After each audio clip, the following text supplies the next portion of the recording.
नमस्कार जंटी में स्वागत है आपका। मैं हूं योगेंद्र। आप देख रहे हैं बड़ी खबर। बड़ी खबर में हम उस बड़े इंतजार के बाद की तस्वीर की करेंगे जिसमें पहले राजस्थान में मंत्रिमंडल रिशफलिंग, कौन होगा मंत्रिमंडल का सदस्य, उससे तस्वीर साफ हुई। तो अब सबकी निगाहें टिकी हुई थी कि किसको क्या विभाग मिलने वाला है। हमें हासिल कुछ हो ना हो, लेकिन जिज्ञासा सभी की होनी भी चाहिए लोकतंत्र में। कुछ मित्रों का कहना था, जर्नलिस्ट मित्रों का, कि रात को नींद पूरी नहीं हुई। क्यों नहीं हुई? रात को 2:30 बजे भी अगर हम बाथरूम के लिए उठ रहे हैं तो देख रहे थे व्हाट्सएप पे कि लिस्ट आ गई क्या। मैं 2:30 बजे आप कर क्या लोगे? कि हो तो कुछ नहीं सकता, लेकिन एक धर्म है हमारा कि देखने का, कि हम देख लेते हैं कि क्या हो रहा है। खैर चलिए, लेकिन थैंक यू देना चाहूंगा मैं माननीय मुख्यमंत्री जी को भी कि दिन में ही उन्होंने सूची जारी कर दी। 11 बजे 12 बजे नींद की, नहीं तो फिर एक रात खराब होती।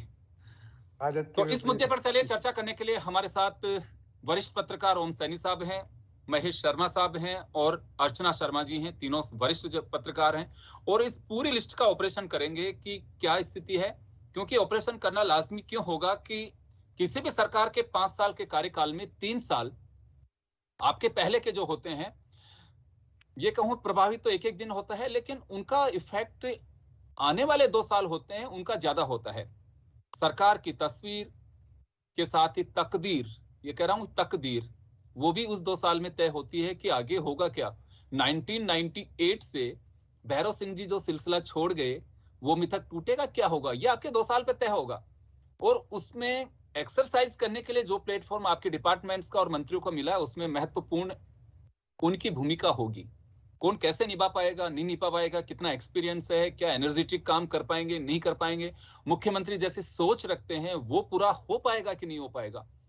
तो चले हम चर्चा शुरू करेंगे। ओम जी के पास जाना चाहूंगा। ओम जी, सबसे अहम जो मैं बात करना चाहूंगा, हाल ही के अंदर प्रतिपक्ष के आरोपों का निशाना भी बना और सार्वजनिक रूप से मुख्यमंत्री जी ने पूछा कि एजुकेशन में ट्रांसफर के लिए पैसे दिए जाते हैं, तो सबने कहा कि हाँ दिए जाते हैं साहब।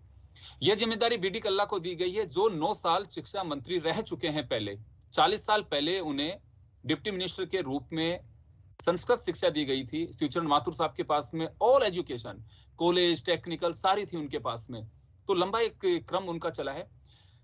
क्या वास्तव में काम बहुत होंगे शिक्षा विभाग में, लेकिन एक जो छाप लग गई, अब एक मुख्यमंत्री की जो इच्छा होगी कि ये गलत है, ऐसा हो रहा है, तो एक बड़ी जिम्मेदारी होगी कल्ला के पास में अब।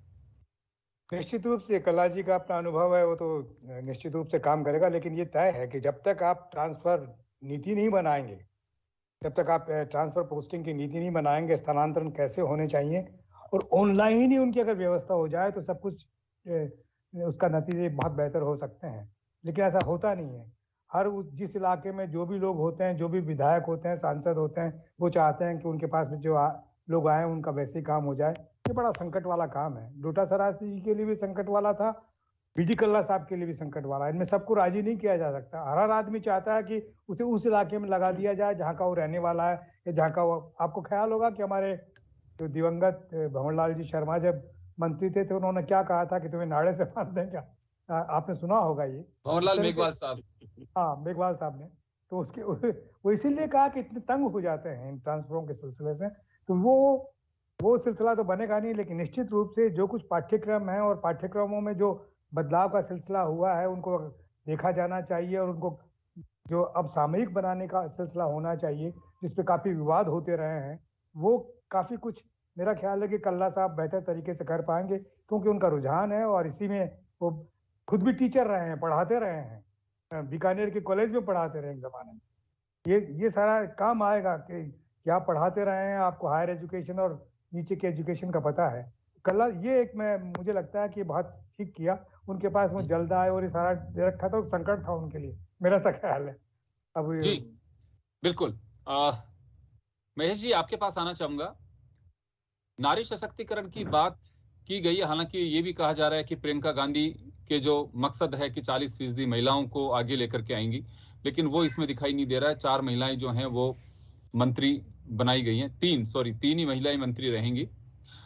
लेकिन पोर्टफोलियो की बात करें, शकुंतला रावत को पहली बार कैबिनेट और इंडस्ट्री, प्रसादी लाल मीणा को मेडिकल, भंवर सिंह भाटी को एनर्जी, ये कुछ ऐसे बदलाव किए हैं। और विश्वेंद्र सिंह को वापस वहीं पे, यानी कि टूरिज्म में वापस उनको पर्यटन में वापस लेके आए हैं। तो क्या लगता है आपको कि हाँ बिल्कुल अब नई चुनौती नए कंधों पर देने से कुछ स्थितियां और बदलेंगे? देखिए, चुनौतियाँ तो है ही, साथ ही नए जो दिए गए हैं डिपार्टमेंट, उसमें एक ये मैसेज देने की कोशिश की गई है कि इस क्षेत्र में अभी करने की बहुत ज़रूरत है। अब आप देखिए, जो बीडी कल्ला जो कि इसमें अनुभव का भी शामिल किया गया है कि कौन किस क्षेत्र में काम कर सकता है। तो इसमें बीडी कल्ला क्योंकि जो पारंगत हैं और इतने लंबा 9 साल उन्होंने मतलब इसमें शिक्षा विभाग को संभाला हुआ है, तो ये उनको दिया गया है कि वो अच्छी बखूबी तरीके से चला सकते हैं। अब आता है कि मतलब शकुंतला जी को जो डिपार्टमेंट जो दिया है उद्योग, वो संभवतः इसलिए है कि वो जिस जिले से आती हैं, वहाँ भिवाड़ी औद्योगिक क्षेत्र है और भिवाड़ी औद्योगिक क्षेत्र आने वाले दिनों में बहुत और भी ज़्यादा राजस्थान के लिए महत्वपूर्ण होने वाला है। औद्योगिक क्रांति को बढ़ावा देने के लिए औद्योगिक कॉरिडोर से जो जुड़ रहा है। जी, बिल्कुल महेश जी के पास में मैं जाऊंगा। अर्चना जी आपके पास आना चाहूंगा मैं। जी महेश जी कंटिन्यू करिए, आप कंटिन्यू करिए। उसको ध्यान में रखते दिया है। अब जैसे ये महिला सशक्तिकरण की बात करें तो जो जिस विभाग में ममता जी जो थी उनको प्रमोट किया गया है, उसी विभाग में सेम उनके पोर्टफोलियो रखा है।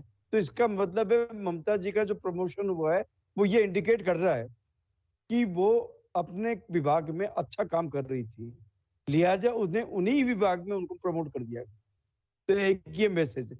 अब जाहिदा जी की जो जो उनको दिया गया है, तो उसमें एक तो साइंस और टेक्नोलॉजी है।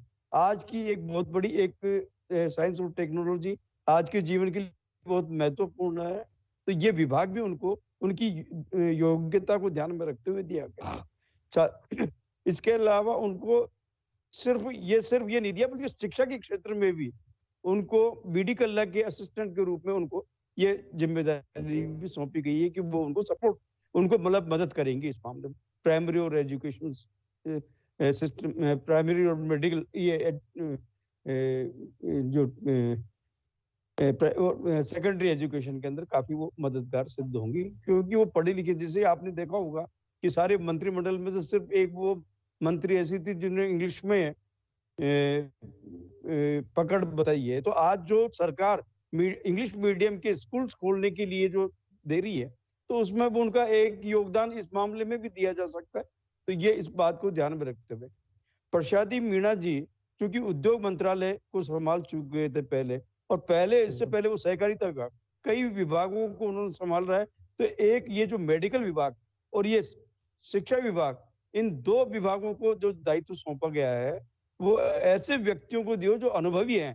जैसे बीडी कल्ला को शिक्षा दिया और प्रसादी लाल जी को चिकित्सा जो मंत्री बनाया गया। तो इससे ये बहुत बड़ी जिम्मेदारी है क्योंकि अनुभवी हैं और उम्मीद ये की जाती है कि ये इसमें भी अच्छी परफॉर्मेंस देंगे। जी बिल्कुल, निश्चित रूप से एक्सपीरियंस और एनर्जी दोनों ही जरूरी है। जैसे मैं लगातार कह रहा हूं कि आने वाले जो 2 साल होंगे वो काफी महत्वपूर्ण होंगे और उसके लिए काम भी करना होगा। टीम अशोक गहलोत जो कही जाएगी और पूरी कैबिनेट रिसफलिंग के साथ में कंप्लीट भी कह सकते हैं, कोटा पूरा हो चुका है। और अभी बड़ी जानकारी यह भी आ रही है कि मंगलवार या बुधवार को कैबिनेट को बुलाया जा सकता है। डिसीजन इतने होंगे नहीं होंगे, लेकिन एक इंट्रोडक्शन सेशन जरूर होगा कि सभी मंत्रियों को बुलाया जाए, सरकार के मंसूबों से वाकिफ कराया जाए कि आपको ये करना है। हमारा जो मैनिफेस्टो है जिसके प्रति हमारी जवाबदेही है उसे लागू करने के लिए आपको बड़ी मशक्कत करनी होगी, आपको काम करना होगा। एक रेवेन्यू को लेकर के बड़ी जिम्मेदारी है। हरीश चौधरी पंजाब चले गए हैं तो रामलाल जाट के पास में है। ओम जी क्या लगता है कि रामलाल जाट एक्सपीरियंस है? यूं अगर बात करें तो असेंबली का तो शायद हरीश चौधरी से भी ज्यादा है उनको पार्लियामेंट्रियन ये कहूं कि एक्सपीरियंस है उनको, तो ठीक से अभी क्योंकि जिम्मेदारी है। अशोक गहलोत की इच्छा है कि 10 लाख से भी ज्यादा लोगों को पट्टे मिले। देखिए इस वक्त जो जिस तरह का माहौल है और चुनावी माहौल से पहले एक ऐसा आदमी चाहिए जो राजस्थान के अंदर 33 जिलों में अपना असर दिखा सके और काम कर सके। ये राजस्व विभाग, ये रेवेन्यू डिपार्टमेंट इस तरीके से, रामलाल जाट अपने आप में बड़ा तेज व्यक्तित्व है और सही तरीके से काम कर सकते हैं, इसीलिए उनके हाथ में ये सब दिया गया। बाकी कुल मिलाकर के मंत्रिमंडल में जिन लोगों को जो विभाग दिए गए हैं उनमें ये सब नहीं देखा गया कि इसके पास में पिछला एक्सपीरियंस क्या है। जैसे हायर एजुकेशन की बात मैं करता हूँ तो यादव साहब हैं, मैंने देखा उनका जो कोटपुतली के हैं और ग्रेजुएट हैं।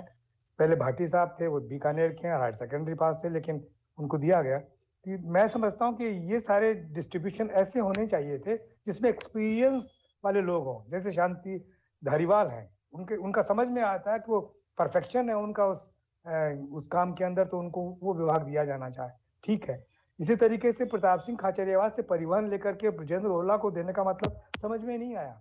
ये जो एक बात और मैं कहना चाहूंगा यहाँ पे, एक बात और, अपनी ही पार्टी के विधायक प्रमोद जैन भाया पे आरोप लगा चुके हैं भरत सिंह की ईमानदारी के लिए तो कोई सवाल नहीं खड़ा कर सकता, और पहले मंत्री भी रहे हैं। उन्होंने एक सवाल खड़ा किया था और वापस उन्हीं के पास में माइनिंग डिपार्टमेंट दे दिया। तो यह भी खैर चलिए, सरकार का अपना विशेष अधिकार है। योगेश जी, ये सारा सिलसिला देखिए, कांग्रेस की अंदरूनी राजनीति भी अपना असर रखती है। भरत सिंह जी को जो बात अंदर करनी चाहिए, मुख्यमंत्री के पास में करनी चाहिए, वो लगातार प्रेस के साथ में, हम लोगों के साथ में चर्चा करते हैं। उसका कोई अर्थ नहीं है।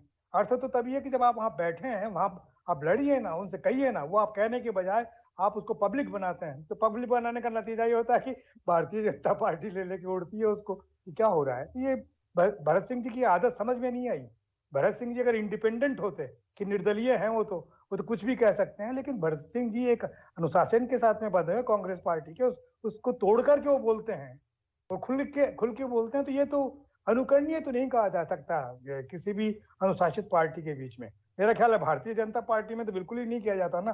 तो ये सब बातें ठीक नहीं लगती हैं। अब वो प्रमोद जैन भाया, उनका अपना काम है, उन्होंने फिर वो जो एक है कि जिताऊ चाहिए और जिता सकते हैं और जीत सकते हैं, ऐसे लोगों में गिने जाते हैं, तो उनको फिर कैसे अलग किया जा सकता है। लेकिन ये एलिगेशन वाला सिलसिला तो कुछ समझ में, मैं ये कह रहा था कि जिन लोगों का काम ठीक चल रहा था, अब डॉक्टर रघु की जगह आप लेके आए हैं प्रसादी लाल जी को। रघु ने जो चेन डॉक्टर रघु शर्मा ने जो चेन बनाई थी, उस चेन को वैसे की वैसे टो करना, मेरा ऐसा ख्याल है कि बड़ा मुश्किल होगा, क्योंकि उनका सबसे परिचय हो गया। तो ऐसे आदमी को बिठाया जाना चाहिए था जिसका संपर्क हो। डॉक्टर जितेंद्र सिंह अगर होते या सुभाष गर्ग अगर होते, ये लोग अगर होते तो मीनिंगफुल होता। पर मेरी समझ में नहीं आया, प्रसादी लाल जी को हेल्थ मिनिस्टर बना दिया। अब वो पहले तो पूरे राजस्थान को देखेंगे कैसे क्या सिलसिला है। तो ये ठीक से डिस्ट्रीब्यूशन समझ में नहीं आ रहा। डिस्ट्रीब्यूशन कैसे किया गया, उसकी काबिलियत, ये राजनीति होगी जो भी कुछ होगा। बाकी ऐसा तो है नहीं कि साहब जिन लोगों के एक्सपीरियंस था उसको उस फील्ड के अंदर भेजा गया। हेमाराम जी को फॉरेस्ट में भेजा गया है, वो थार के आदमी है और उनको वन विभाग सौंपा गया है, समझ में नहीं आता। ये क्या डिस्ट्रीब्यूशन को मैं नहीं समझता कि ये ठीक तरीके का डिस्ट्रीब्यूशन है। देखा यही सब जाना चाहिए था कि आप किस क्षेत्र के आप पारंगत हैं, किस क्षेत्र में आप अपनी दखल रखते हैं, उस क्षेत्र के अंदर आपको दिया जाए तो अर्थपूर्ण हो सकता था, उसका लाभ ज्यादा मिल सकता था, आपका ये कहना है? हाँ जी हाँ, बिल्कुल नहीं। लेकिन देखिए, अगर बात करें इमेज बनाने वाली भी, बीडी कल्ला को लेकर के एक बहुत बड़ा डिसीजन मैं कहूं कि उनके पास में ऑलरेडी बड़ी जिम्मेदारियां थी। दोनों को डिस्ट्रीब्यूट अलग अलग जगह कर दी गई। एनर्जी मिस्टर भाटी को दे दी गई है और जल संसाधन है वो महेंद्रजीत सिंह मालवीय को दे दी गई है। तो यहाँ एजुकेशन अपने आप में एक बड़ा है। ये कहूं कि अगर प्रदेश का सबसे बड़ा अगर कुनबा रोजगार के हिसाब से, तो वो एम्प्लॉइज जो हैं वो सबसे ज्यादा एजुकेशन में ही है, लगभग 4.25। ये क्यों भूल जाते हैं कि 48 यूनिवर्सिटी है इस वक्त राजस्थान के अंदर, और हायर एजुकेशन मिनिस्टर अगर उनको हायर एजुकेशन जो हमारा बड़ा अपने आप में संकट का सिलसिला बना जा रहा है, उसके लिए एक ऐसा आदमी होना चाहिए था जो लोगों को किस तरह के सिलेबस को पढ़ाया जाए, कैसे इनको रोजगार ओरिएंटेड एजुकेशन सिस्टम बनाया जाए, ये सब बात करने वाला होना चाहिए था। लेकिन मेरा ख्याल है कि 2 साल बाकी बचे हैं, तो उसके अंदर इतना तो हो नहीं सकता था, ऐसे कर दिया। लेकिन इसको ये नहीं कह सकते कि आपने बहुत बेहतर डिस्ट्रीब्यूशन किया है। ये पॉलिटिकल डिस्ट्रीब्यूशन है, जो उनको सरकार को सूट करता है, उसी तरीके से सरकार ने कर लिया। बिल्कुल, निश्चित रूप से बड़ी बात तो यही है कि पोर्टफोलियो को लेकर के जिस तरह से लोगों में एक उम्मीद और वैसी चीजें थी कि हाँ बिल्कुल ये हो सकता है, वो कयास थे, तमाम कयासों को खारिज करके एक बार फिर पिटारे से गहलोत साहब ने वही सब नाम निकाले जिसको उन्होंने तय कर रखा था। कोई कह रहा था कि उसको ये मिलेगा, कोई कह रहा था उसको ये मिलेगा। मैं आप दोनों से एक सवाल और करना चाहूंगा। फाइनेंस और होम दोनों बहुत बड़ी जिम्मेदारी अशोक गहलोत के पास में। गुलाब चंद कटारिया ने पिछले दिनों एक सलाह दी थी कि मैं मित्र के नाते एक सलाह दूंगा कि उनको गृह विभाग अलग कर देना चाहिए खुद से। बहुत बड़ी जिम्मेदारियां हैं और प्रदेश को कानून व्यवस्था के लिहाज से ऐसा फुल टाइम एक गृह मंत्री होना चाहिए जो, या राज्य मंत्री बना दीजिए ताकि वो मुख्यमंत्री को रिपोर्ट कर सके। ये एक फैसला मुख्यमंत्री ने अपने हिसाब से सोच समझ के रखा है या वास्तव में ये किया जाना चाहिए था? मेरा ख्याल है कि राज्य मंत्री तो बनाया है, अभी इसके अंदर लिस्ट में है कहीं पर, मैंने देखा। लेकिन एक बात आप समझिए, स्वतंत्र प्रभार के हिसाब से मुख्यमंत्री की अपनी क्वालिफिकेशन ये है कि वो इकोनॉमिक्स में एमए है, एलएलबी है और बीएससी है, ऐसा सब कुछ है उनके पास में। तो अर्थशास्त्र की वजह से उनकी अपनी एक धारणा भी है कि किस तरह का प्रदेश होना चाहिए, कैसी योजनाएं किस तरीके से जानी चाहिए और उनपे कैसा वित्तीय डिस्ट्रीब्यूशन होना चाहिए, वो उसको एक्सपर्टीज को देना नहीं चाहते। साथ साथ में वो ये भी जानते हैं कि अगर ये खाकी को ढीला छोड़ दिया तो खाकी क्या क्या करती है, उसके नतीजे यूपी में बड़े साफ नजर आ रहे हैं, पंजाब में बड़े साफ नजर आ रहे हैं, मध्य प्रदेश में बड़े साफ नजर आ रहे हैं। तो खाकी को ढीला इस तरीके से छोड़ा नहीं जा सकता। एक मजबूत आदमी, अगर सीपी जोशी साथ में होते तो ये विभाग उनके लिए बड़ा माकूल होता कि साहब वो गृह मंत्रालय देख रहे हैं। अब ऐसा आदमी कोई मंत्रिमंडल में नजर नहीं आया, जो है उनका ठीक ठीक जगह इस्तेमाल हो रहा है। शांति धारीवाल कर सकते थे काम, लेकिन उनके पास में उससे भी बड़ा काम है, तो ये सब देख रहे हैं। मेरा ख्याल है कि इसलिए ऐसा डिस्ट्रीब्यूशन हुआ। वो दो विभाग तो बहुत कुछ कहा जा रहा था, अखबारों में भी लिखा जा रहा था कि साहब इनसे गृह विभाग अलग हो जाना चाहिए या वित्त विभाग अलग होना चाहिए, और ये आला कमान भी ये सब कुछ चाहता है। लेकिन ऐसे तो फिर सियासत का सिलसिला, सियासत में कोई भी ऐसी कम बात नहीं होना चाहता। जी चलिए, महेश जी के पास जाना चाहूंगा। महेश जी, क्या कुछ विभाग कम करने चाहिए थे सीएम को? खासकर फाइनेंस तो देखिए अभी एक परंपरा सी बन चुकी है कि मुख्यमंत्री खुद रखते हैं, बजट खुद ही पेश कर सकें। तो अब उस लिहाज से होम किसी और को पास में होना चाहिए था, या फिर कहें कि नहीं वो अपने तरीके से अपने हिसाब से हैंडल करना चाहते हैं, जिस तरह के आरोप कानून व्यवस्था को लेकर के लग रहे हैं? देखिए, जो 6 सलाहकार जो लिए गए हैं, उन 6 सलाहकारों में अगर देखा जाए, अब डॉक्टर जितेंद्र सिंह हैं उसमें, और संयम लोढ़ा है, और ये जो राजकुमार शर्मा है, और बाबूलाल नागर है, रामकेश मीणा और दानिश अबरार। ये अपने आप में सारे जो हैं अपने अपने क्षेत्र में विशेषता लिए हुए हैं। मुख्यमंत्री के सलाहकार बने तो निश्चित रूप से अप्रत्यक्ष रूप से जो कैबिनेट में जो कहीं पे भी कमजोरी नजर आती है, कैबिनेट मंत्री के रूप में या राज्य मंत्री के रूप में या स्वतंत्र प्रभार जिनको दिए गए हैं, उन पर भी सलाह देने के लिए या किस तरह से उनको संचालन करने के लिए सलाह देने के लिए, मुख्यमंत्री की ओर से भी सलाह देने के लिए और स्वयं उनके लिए, ये सब इनके मदद के गार सिद्ध होने चाहिए। अब आगे इनका क्या इम्प्लीमेंटेशन होता है, या इनको सिर्फ अपने राजनीतिक कौशल को बनाए रखने के लिए, 2 साल की शांति रखने के लिए, वापस से सत्ता में आने के लिए, या मतभेद मिटाने के लिए, या किस तरह से इनको समायोजित किया गया, वो बात अलग है। लेकिन ये बात है कि इनके अनुभव का भी लाभ मिलेगा। ये चलिए, मैं माफी चाहूंगा, समय कम है, मैं रोकना चाहूंगा। तो चलिए, हमारे दोनों वरिष्ठ पत्रकार और कहूं कि समीक्षक, उन्होंने अपने नजरिए से एक लंबा एक्सपीरियंस है दोनों को ही, असेंबली कवर करने का भी, असेंबली को देखने का भी, मंत्रियों के पोर्टफोलियो को बहुत नजदीक से देखा है। वो एक्सपीरियंस उन्होंने शेयर किया है कि कैसे क्या अब इनको काम करना चाहिए। जिम्मेदारी किसी को भी मिले, लेकिन बस ये है कि उस पद के प्रति आपकी वफादारी होनी चाहिए, आपकी जवाबदेही होनी चाहिए, तो वो काम कोई भी कर सकता है। और उम्मीद है, सभी को शुभकामनाएं देते हुए, कि वो प्रदेश को एक नई स्थिति में लेके आएंगे। वो जनता की, ये कहूं कि उम्मीदों पर खरे उतरने की पूरी कोशिश करेंगे। तो सभी को बहुत बहुत शुभकामनाएं और आपका आभार। बड़ी खबर में इतना ही, दीजिए इजाजत, नमस्कार।